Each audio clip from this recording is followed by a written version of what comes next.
Hello everyone, welcome back to our channel. In this video we are going to be adding Storybook to our component library. This is the same component library that I created in the last video. So if you haven't checked out that video, make sure to check it out. And this video will be a continuation of that series.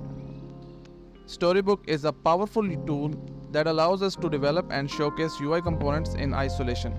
Testing our components within Storybook ensures that they work as expected and can easily be reused across our project. So let's get started. As you can see here, I have a very simple component here that is just a simple button with a padding of 1 em.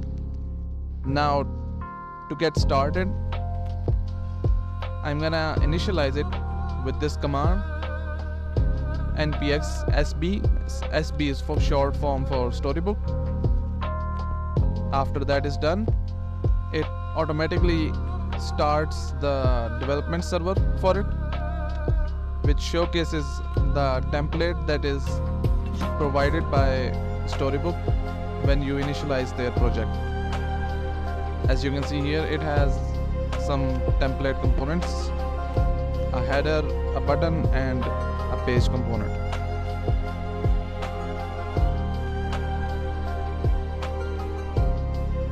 Okay, so as you can see here, it has created a .storybook folder and the stories folder, which has the assets and the sample components that we saw on the development server of Storybook. As you can see here, it's just a simple component. I'm gonna delete all the files that I don't need.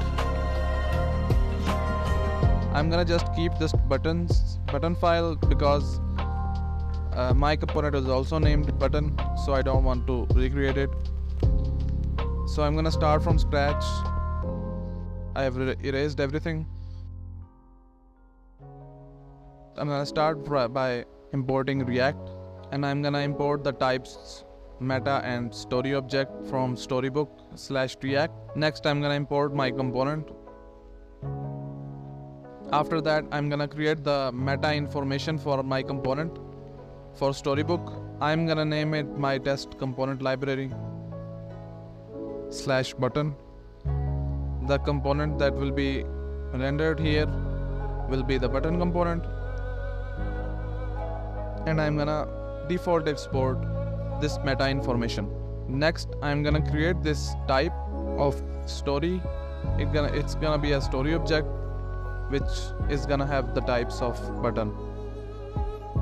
Next, I'm gonna create a template. Now this will be the story that we will see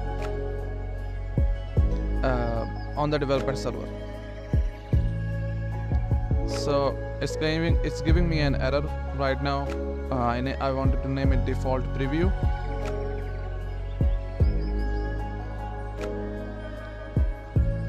And I'm gonna bind an empty object to it for now. Now there is an error here. I'm gonna pass the children prop to the default preview.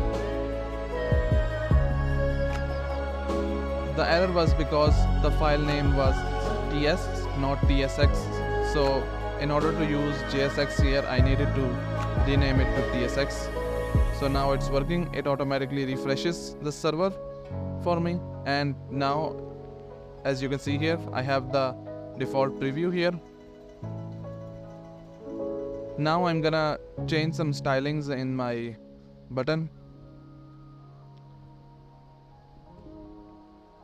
I'm gonna give it a border radius. As you can see, it hot refreshes it. Next, I'm gonna give it an on-click function. This will be a prop that is passed on to here. Now it expects that prop.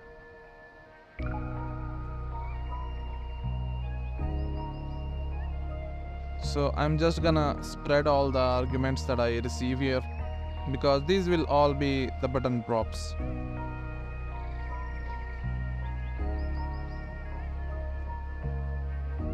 So I'm just gonna give it a function here that just console logs, and here you can edit the children prop, and when I click, there's no action triggered by this. So to fix that, I need to change the prop name to onClick with the lowercase c, because that's just how Storybook has it. Next, I'm gonna create a new story which is gonna have styles. So this is another way of creating a story. It takes an object which has a render function. This is giving me an error here on the console log because I set the type to return a object, but I'm actually not returning anything, so this should be void.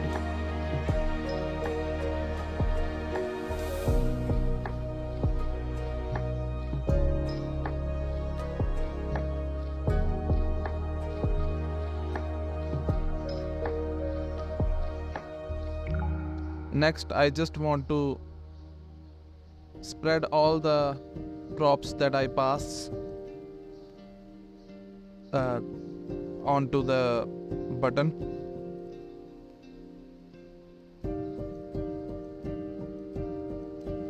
And instead of extending the HTML button element, I just replaced it with my because I'm gonna only have 3 props here. You can play around with it and see what works for you. For me, I just added these, and I'm checking the type here for the style, and it's react.css properties. So now when I try to pass the props here in my story, I'm gonna just make this an optional one. So now when I try to pass in the style, as you can see here, it has all the CSS properties that I can access. So I'm gonna give it some styles. Now when I save it and go back, here I have the width styles. I'm gonna give it just a padding of 1 em. The cursor needs to be a pointer. So the onClick function wasn't working here. So this is why I'm gonna just use the same method that I did above with the default preview and create a story that way. So that way I can pass an onClick prop with it. But I wanted to show you the width styles technique also, because in this method of the width styles method, you can also create custom hooks or React hooks can also be used there. So it is a very useful technique. But for my case, as the onClick function wasn't working here, so I just used the same method as before.